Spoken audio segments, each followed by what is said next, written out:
and welcome to Ag PhD. I'm Brian Hefty. And I'm Darren Hefty. Thanks for joining us today. When you think about corn in the early season, there are some key growth stages that can make a big difference for your yield and the health of that plant throughout the season. We'll talk about some of those key early stages to look for in corn. Well, we'll also talk today about soybeans and how important fertility is. I realize that you may not be fertilizing your soybeans, but if you don't have ample fertility in the soil, it's going to be really difficult to achieve top yields. But we'll talk about which nutrients soybeans need today. One other thing in your soybean fields you'll need to worry about is our weed of the week. We'll show you how to stop this weed later in the show. But first, here's our farm basics. Farm Basics is brought to you by the Liberty Link trait and Liberty herbicide from Bayer. The most reliable weed management solution, Liberty Link and Liberty herbicide are the link to efficient row crop production and sustainable weed management.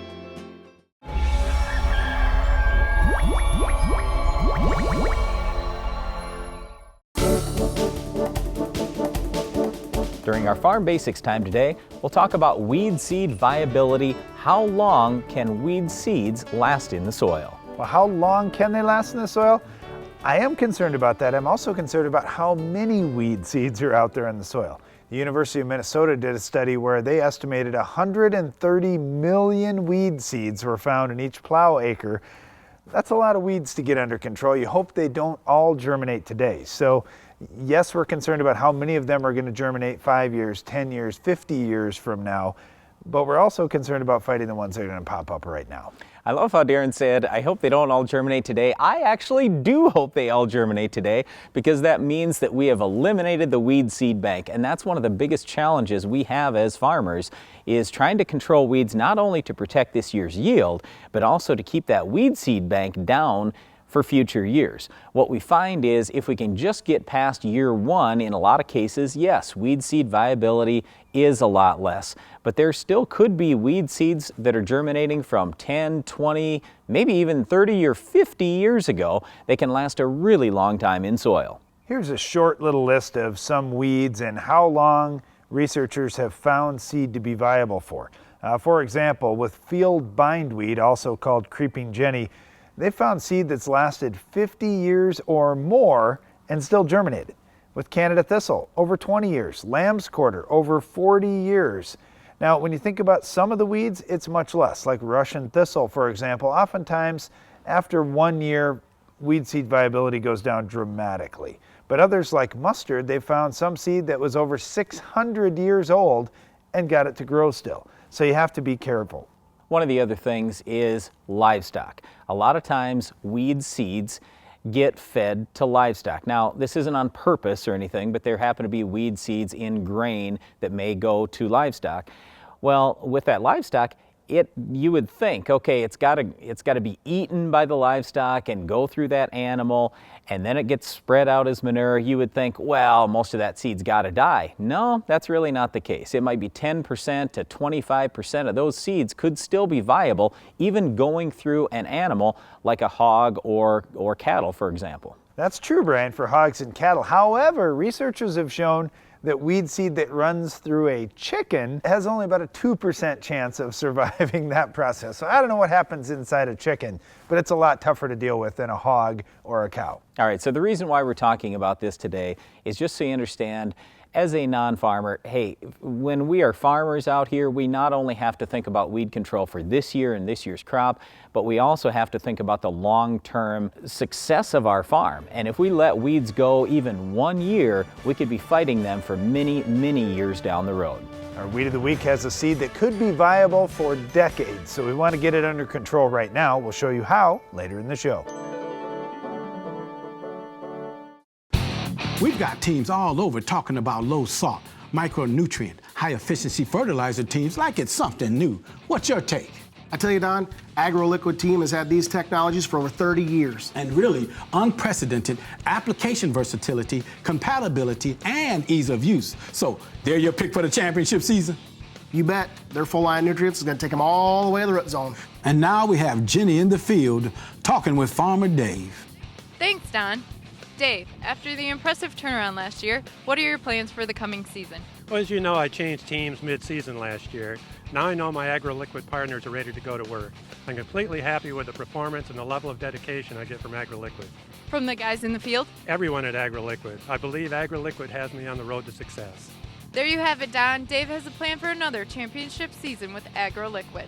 They're my pick too. AgroLiquid's going all the way.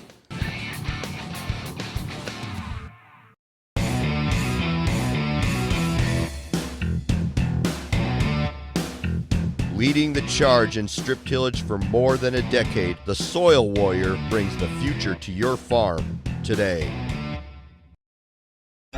Avoid dry run failures with the new High-Pro Force Field pump. Providing the ultimate protection, this wet seal pump will save you on costly in-season downtime to keep your sprayer running. Now all you have to worry about is the weather.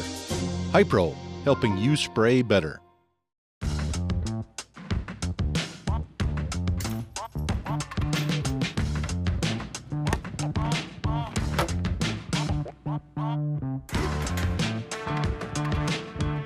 In life, when you put the max in, you get the max out. It's no different for your corn, which is why 40 years of effort have gone into proving that Instinct and N-Serve nitrogen stabilizers do more than just stabilize nitrogen, they maximize nitrogen, so your corn gives you the max in return.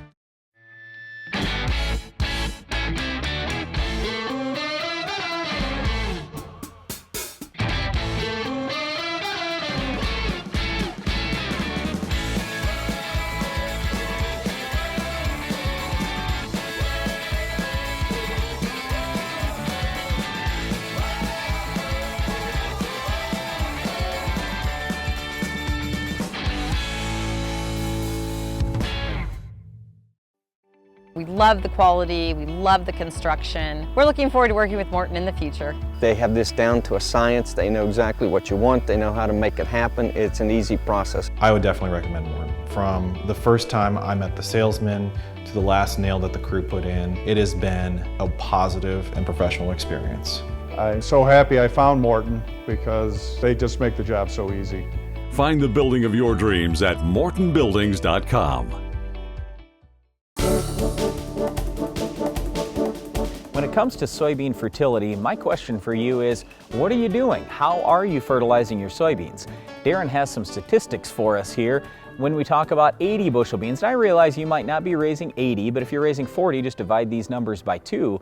But I'll tell you what, your number probably will be 80 and not too long. Maybe it's 5 years, maybe it's 10 years from now, whatever. But eventually, we're going to get to 80 bushel soybeans. Well, there are certainly parts of your field right now that are yielding 80. If Yeah, you're good getting point. a 40 bushel Good point. average, you've got some hot spots out there that are doing really well. The way that you can figure these numbers is just pull up the Ag PhD fertilizer removal app on your phone or tablet. It's a free download.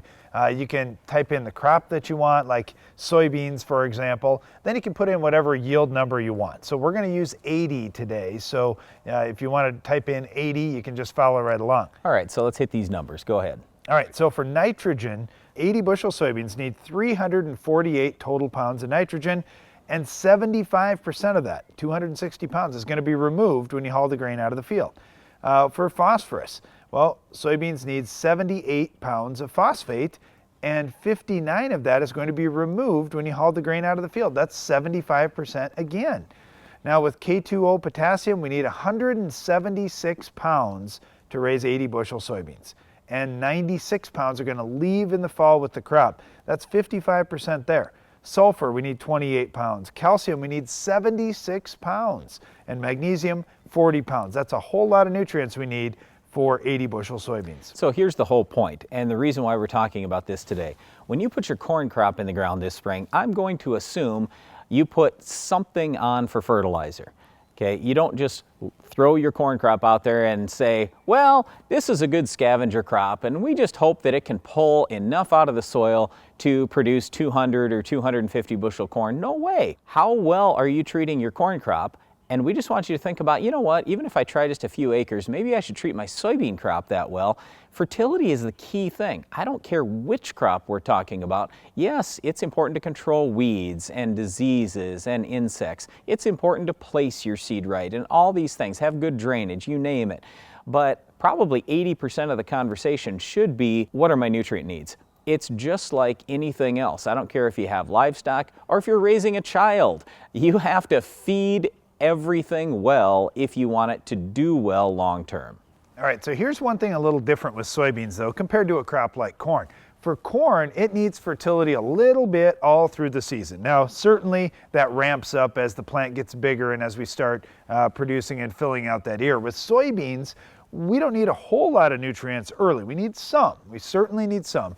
But once we get to that reproductive phase, your crop's going to try and take in a whole bunch of nutrients all at once. So we need to make sure we've got available nutrients out there for the crop and available late in the season. So I remember growing up, my dad would always say, well, if we're going to spread dry fertilizer in the fall, it's going to take some moisture to break that down, and by summer, it's going to be ready for those soybeans. So if you're putting out a lot of orthophosphates rather than polyphosphates early, the ortho is available right now. And it also could be tied up a little bit quicker than the poly. So it may be something where you want to spread that phosphorus load out just a little bit between the two different types, or just put more of that phosphorus on later in the season. One other thing that is a lot different from soybeans compared to corn is how much potassium gets pulled up on a per day basis at the peak. So even if we compare 300 bushel corn to 80 bushel beans, it's going to take so much more potassium on a per day basis, probably at least twice as much. So here's my whole point. If you don't have lots of potassium very readily available in that soil when your peak demand comes in the middle of the summer, you're just not going to raise phenomenal soybeans. Even for ourselves, last year we raised some 95 bushel soybeans in some of our high yield area, and you know what? We were doing plant tissue analysis, we still ran short of potassium. Late in the season, you've got to have ample K, or a mid to late season, I should say. So potassium is probably the number one thing that I always think about. Sure, you've got to have really good phosphorus levels too, but potassium, it takes a crazy amount of potassium if you want tremendously high yielding soybeans. Here's the other thing, and I started with this point. Soybeans are going to remove 75% of the phosphate they take up and 55% of the K2O potassium they take up out of the soil. Now, yes, that means they are leaving some behind, but they're taking away most of what they're pulling out of the soil. So don't think, oh, we're going to get by, without fertility or with not that terrible much fertility. No, we got to put quite a bit, because corn does the same thing. It's removing a huge percentage of nutrients when you haul that grain away in the fall. So make sure you're fertilizing soybeans, treating them like your first crop if you want to get first crop kind of yields. One other thing I guess I would say, because a lot of people say, oh, I don't know if I should fertilize my soybeans. Okay, here's worst case scenario, like with P and K. P and K aren't leaving your field, unless you have soil erosion. They're going to stay there until they get used up. So what's wrong with putting some extra P and K out there? Sure, as long as you're not getting too carried away. All I'm getting at here is you say, okay, worst case scenario, I put a little too much P and K on for my soybean crop. Well, it will surely get used next year with your corn crop, or 2 years later with your soybean crop again, or something like that. So just make sure you have ample fertility, and also keep in mind sulfur and micronutrients get pulled up by soybeans as well. So take a look at everything you've got for fertility on your farm if you want great soybeans. The other thing you'll need to do to raise top yields is control our weed of the week. Can you identify this week's weed? When you think about it, productivity starts at planting. So it's time to rethink how productive your planter can be. We did with the new Case IH 2000 Series Early Riser Planter. We rethought your row unit so it's tougher, more accurate. We rethought your meter, took the most precise technology, factory installed it. We rethought every inch of the Case IH Early Riser Planter to make it the most productive planter around. And if you think about it, that's exactly what you want. Introducing the SoilMax ZD48, the newest addition to the SoilMax Gold Digger lineup. The first plow designed for smaller class tractors, the ZD48 has been tested on tractors weighing between 10,000 and 16,000 pounds with excellent results. Designed for row crop farms, vineyards, irrigation, and specialty crop farms. The SoilMax ZD48 will install tile up to 48 inches deep, as well as install 3 or 4 inch tile. The ZD48 truly opens up the world of tile installation to more farms than ever before. There are trillions of hardworking microbes right beneath your feet. Today, Monsanto BioAg is harnessing the power of microbes, creating microscopic farmhands that help plants access nutrients, enhance root and shoot growth, and handle stressful conditions throughout the season, protecting and maximizing your yield potential. We're turning 500 trillion microbes into 500 trillion new farmhands, ready for work. Nature, its powerful technology. One of the biggest yield limiting factors on farms is even crop emergence, and only one closing wheel will get your growing season started right. Furrow Cruiser spiked closing wheels from Copperhead Ag are proven to yield better than standard rubber tire and cast iron closing wheels in all conditions. With yield gains that give you a return on investment the first season, there's no reason to run a standard closing system again. Visit copperheadag.com today to get your 2017 growing season started right. Corn uses 75% of its nitrogen after V10. Investing all of your nitrogen budget before the crop is planted means you can't react to the changes in nitrate levels due to mineralization, rainfall, and temperatures. Split application using the 360Y drop boosts nitrogen efficiency and often yields. In seasons with strong mineralization, you can save input costs by reducing applied N. In wet years, replace lost N and hit your yield goal. Learn more at 360yieldcenter.com. Your corn seed may still be in the bag, not in the field yet, or your corn may be waist high already, but today we wanted to focus on some of the early growth stages in corn. These are important whether we're talking this year, next year, or any year. There are just some things you've got to look for in that corn plant early on. All right, so once that corn pops out of the ground, the first true leaf is going to have a rounded leaf tip, and you can kind of keep an eye on that first leaf that way for a while until later in the season when it kind of goes away. Then every leaf afterwards is going to have a pointed leaf. So when we're talking about these leaf stages, we're talking about leaves that have a fully developed leaf collar. So that first leaf will have the rounded tip, then every leaf after pointed tip. So look for the leaf collars as we go. So for example, a 2-collar corn plant may have 3 or 4 leaves on it. That's fine. We aren't worried about exactly how many leaves are out. We're worried about the ones with a fully developed leaf collar. So if a plant has 2 fully developed leaf collars, we would call that V2 corn. And when I think about V2 corn, that's really important for me because there are some herbicides that you can spray only up to that point, and there are some herbicides you should only spray up to that point. Like I think about straight dicamba, Banville, and Clarity. I'd really like those sprayed by V2, and here's why. Because at V3, it's possible that ear shoots could start to initiate inside your corn plant. So I realize that officially reproduction doesn't begin till silking, but actually inside the corn plant, reproduction is already starting at about V3.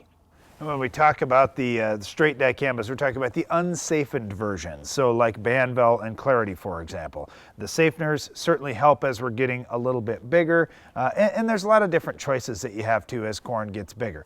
You know, the next stage is after that V2, V3 that's really key. We're looking at V5, V6, and you'll hear a lot of herbicides say, well, I want to be done by V5. Why? Because at V6, the growing point is going to be above ground. So if you actually look at a corn plant at V4 or V5, all you're looking at above ground is leaves. It's just a bunch of leaves stacked on top of each other. That growing point doesn't come out until V6. Also at V6, that's when the ear girth is starting to get determined. So in other words, the number of rows around that ear. If you want to have a big ear, you've got to have lots of nutrition getting into the plant at that point and reduce stress. Also at that time, you'll typically look at a fungicide application. We'll say V4 to V7 is the window, but really you want to make sure you've got a healthy plant and reducing the stress like Brian had just mentioned, because you're setting yourself up for the next few leaf stages where the kernels long on that ear are going to be determined. Now, you're going to have to do a good job with pollination. You're going to have to do a good job with fertility and stress management late in the season too, to keep all those kernels on the ear. But these early vegetative stages are just so critical, setting yourself up for success down the road. I've talked to many livestock producers and they say it's really like cattle. If you've got a young calf and they don't get off to a good start, it's really hard for them to catch up down the road. But if they start off healthy, they can tolerate a lot of stresses down the road and still be successful. The same holds true for your corn crop. One of the things that can stress out a crop more than anything is weeds. We've got our Weed of the Week coming up next. The Weed of the Week is sponsored by the Enlist Weed Control System from Dow AgroSciences, a new herbicide and trait system that will build on glyphosate. Farming isn't just in the land, it's in you. Take control of weeds like never before. Enlist builds on the Roundup Ready system, combining proven control of a new 2,4-D and glyphosate in Enlist Duo herbicide. Protect what matters without changing the way you farm. Talk to your seed or crop protection supplier today.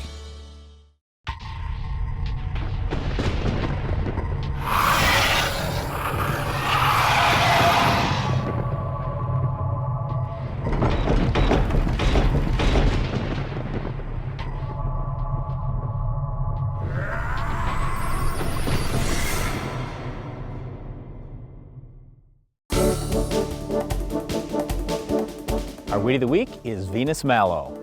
Well, Venus mallow is one of those weeds that a lot of people will think, oh, it's velvet leaf early on, but you can see even by the second true leaf, you're gonna have a difference. We're gonna have a jagged edge on the leaf, and that's something that holds true all the way through this plant's growth. Venus mallow is a weed we see a lot of times where we have compacted areas. Oftentimes it starts in field approaches or along waterways or grass ditches, those kinds of things, and then it spreads out through the field. It does have a pretty flower, but it certainly doesn't do any favors for your yield, so we want to get Venus mallow under control. Well, Venus mallow is just an annual weed, so I don't really get that worried about it. It's just in many cases you're going to need a pre-product and a post-emerge herbicide if you want to have good control, because like Darren said, it does seem to show up on field edges where you have compaction, where basically you don't have great crop canopy, and that's the reason why you're going to need something early and probably something later as well. In soybeans, our 3-pre strategy works pretty well, but there's one product that we often don't talk about. It's called Python that does a really nice job, especially if you're in higher pH soils. That Python is also present in Triple Flex and Sure Start for corn, so those are excellent pre-emerge choices there. In wheat, the best pre-emerge choice is very likely going to be Sharpen, although we don't see Venus mallow very often in wheat fields. Okay, post-emerge, like Darren said, in wheat, we usually don't have this weed a whole lot, but if you do see it, Husky would be our choice there. In corn, a lot of different things you could use. I kind of like the HPPDs the best, but you throw a little atrazine in with almost anything, that helps, and certainly Buctril is good as well. What do you think post-emerge though in soybeans, Darren? We don't have Roundup resistance, but I mean, let's say that a guy was planting conventional soybeans. Well, certainly Roundup and Liberty are good, and the new Extendamax and Ingenia will be good in dicamba-tolerant soybeans. In conventional beans, though, Basagran and First Rate have been the most consistent products, although for Basagran to work its best, you need to have a hot and humid day. Well, once again, our weed of the week is Venus mallow. That's all the time we have for this week's weed, but stay tuned, Iron Talk is coming up next.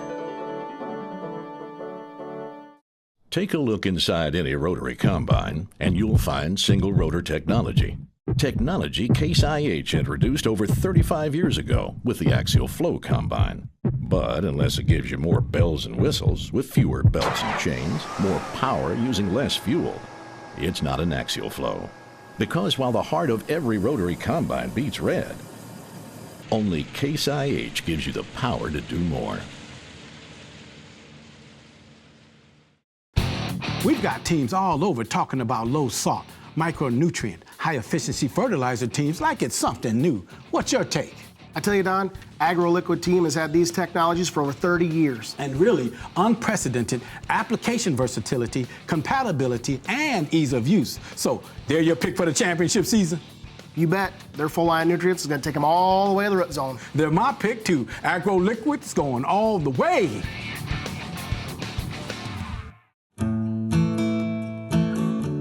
A farmer's attention to detail is what makes the difference. You take the time for service management because you know how vital it is to your operation. You service your field like everything else because soil sampling makes all the difference and gets the results you want.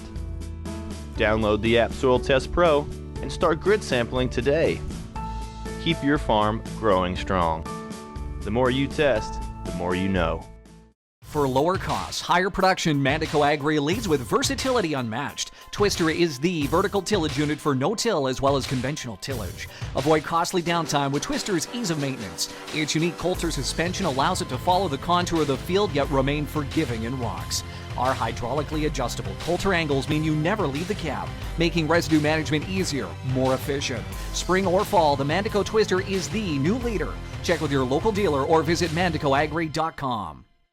Are you looking for an easy way to apply dry powdered products to your stored grain? Do you want to use the applicator recommended by industry leaders for products like Diacon D and other dry powder products? Changing Time CT applicators successfully apply a diversity of products quickly, easily, and accurately. The innovative CT applicators are designed to give you the most accurate application of products such as talc, inoculants, fertilizers, and other dry products. For commercial use or on the farm, you need the applicator industry leaders are using. CT applicators for the changing times. Iron Talk is brought to you by Case IH.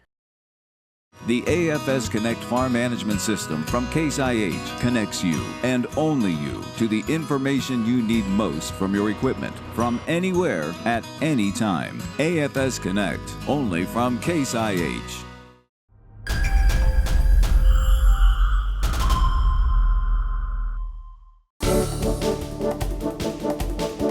Have you ever been forced to quit spraying due to impending rain or strong winds?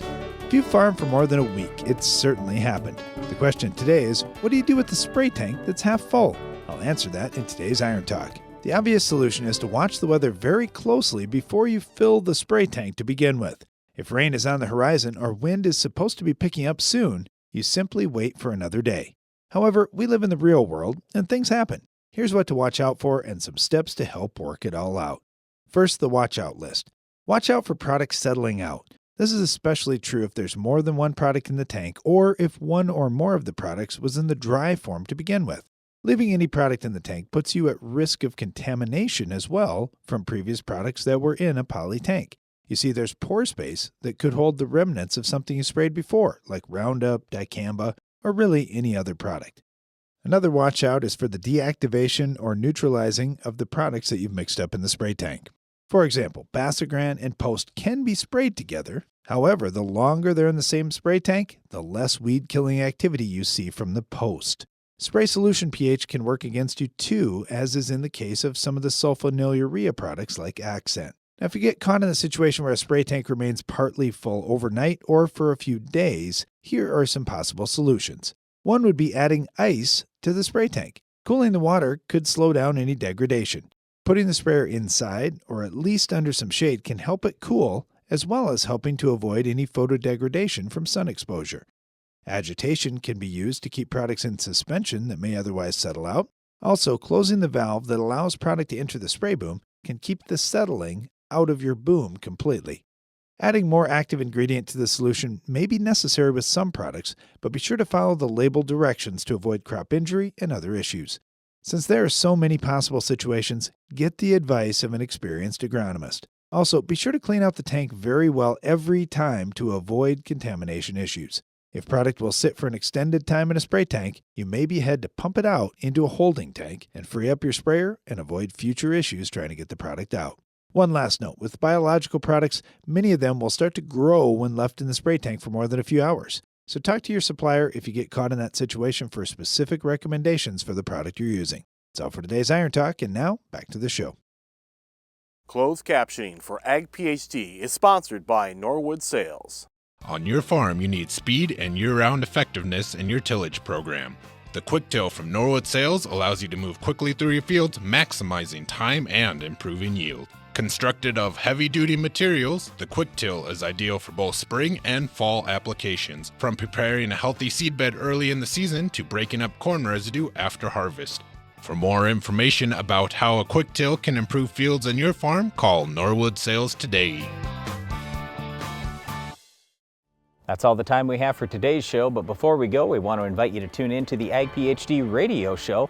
You'll find us each weekday on SiriusXM Channel 147 at 2 p.m. Central. And don't miss the next Ag PhD TV show. We'll have another Weed of the Week, Farm Basics Iron Talk, and a whole lot more. I'm Darren Hefty. And I'm Brian Hefty. Thanks for watching Ag PhD. Did you realize that a healthy soil only contains about 50% dirt? In order for the soil microbes and plants to work together properly, soil should contain 25% air and 25% water. Today's farming practices are designed around maintaining that healthy balance. To learn more, visit the Responsible Nutrient Management Foundation at rnmf.org.